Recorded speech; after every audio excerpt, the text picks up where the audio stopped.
Alors, moi je m'appelle Carole, je suis une maman monoparentale, donc je vis seule avec mon fils Anthony. Anthony a 12 ans. J'ai eu le diagnostic alors qu'il avait 7 ans et demi. C'était le 27 mai 2010. Mais ça, je vais toujours m'en souvenir parce que c'était le jour de mon anniversaire, donc c'était le pire cadeau à vie.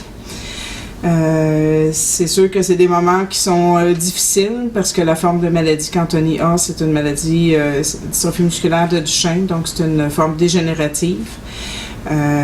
Donc c'est sûr que la vie s'est arrêtée au jour du diagnostic, mais elle a repris après, mais elle a repris de façon différente. Donc la neurologue m'a dit ce jour-là, tu vas voir quand tu vas revenir chez toi, Anthony va être le même petit garçon. Effectivement, c'était le même petit garçon, sauf qu'il a changé, donc la vie est devenue différente par la suite. Donc, j'ai eu le diagnostic d'Anthony, il avait 7 ans et demi, sauf que ça faisait quand même quelques années que je savais qu'il était différent des autres enfants, donc ça a commencé très tôt. Mais à un moment donné, c'était le fait qu'il courait pas comme les autres, le fait qu'il pouvait pas sauter, qu'il était pas capable d'aller dans les modules de jeu du McDo comme les autres enfants, même qui étaient plus vieux que lui. Je me posais des questions, sauf que je pensais que il y avait un retard moteur qui s'arrangerait par la suite, parce qu'il y avait une très, très grande intelligence et tout ça, donc c'était juste ce petit bout-là. Puis je savais pas que ça pouvait être connecté à une forme de dystrophie musculaire, parce qu'il n'y en a pas dans ma famille. Moi, je suis pas porteuse, contrairement à la plupart des mamans qui ont un enfant atteint de Duchenne. C'est ça, c'est suite à une prise de sang qui a été faite tout bonnement, là, que ça a parti de fil en aiguille, et 6 mois plus tard, j'avais le diagnostic. Au quotidien, qu'est-ce que ça l'amène dans notre vie? C'est surtout à l'heure actuelle où Anthony a 12 ans et demi qu'on le réalise plus, parce que là, il y a beaucoup de choses qu'il ne peut pas faire. Avant ça, s'il y avait des endroits qui n'étaient pas adaptés puis que je devais aller avec lui, mais je le prenais dans mes bras, puis c'était aussi simple que ça. S'il dormait dans l'auto, je le prenais dans mes bras, je le débarquais. Là, je peux plus le faire parce que, malheureusement, je suis limitée au niveau des poids que je peux transporter.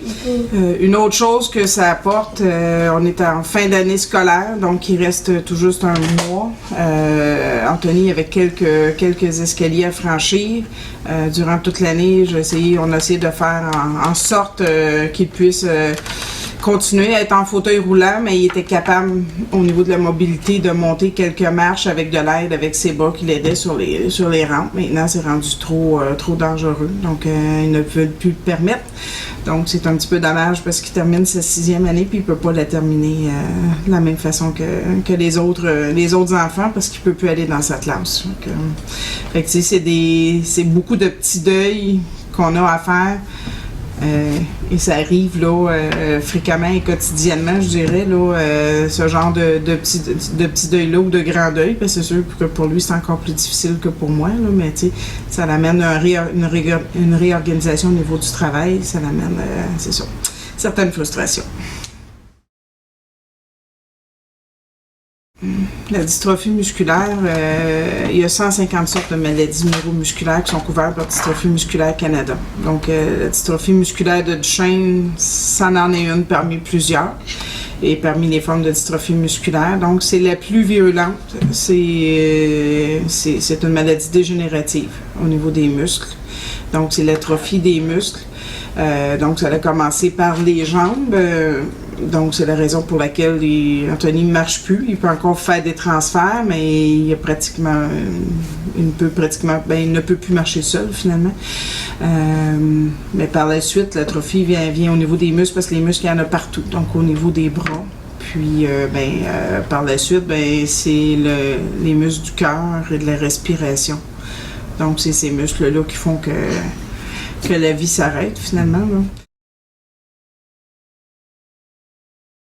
Au niveau de l'implication financière, si je peux dire, au niveau prêt d'équipement, donc on a eu plusieurs prêts. Donc on avait la chaise Trip Trap.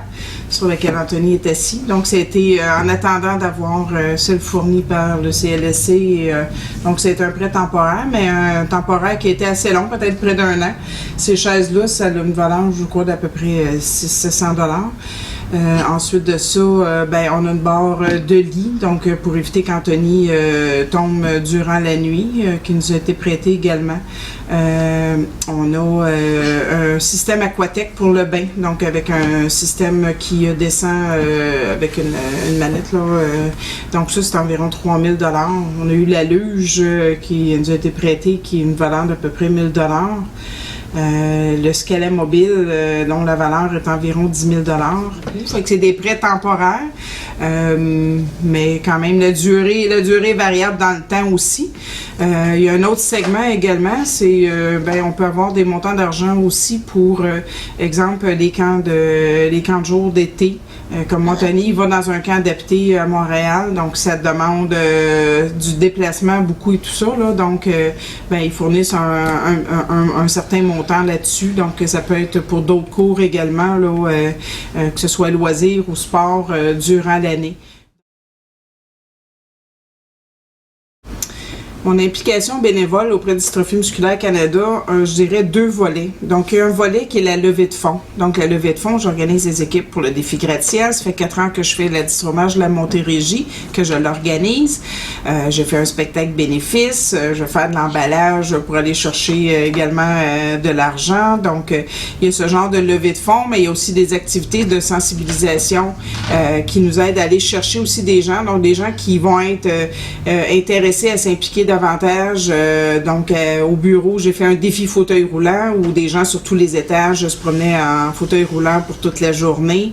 Donc, c'est ce genre de sensibilisation-là que j'essaie de faire. Donc, oui, il y a les levées de fonds, mais il y a de la sensibilisation aussi qui peut nous aider beaucoup.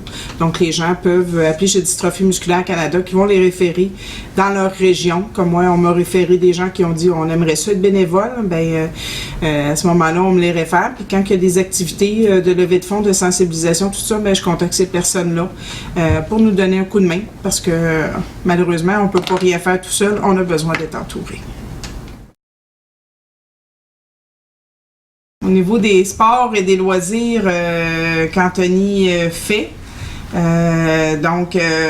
parce que je parlais tantôt qu'il y a des montants d'argent qui viennent là-dessus. Donc, il y a le centre Viomax auquel il va des samedis à l'occasion. Donc, il va jouer au hockey en fauteuil roulant.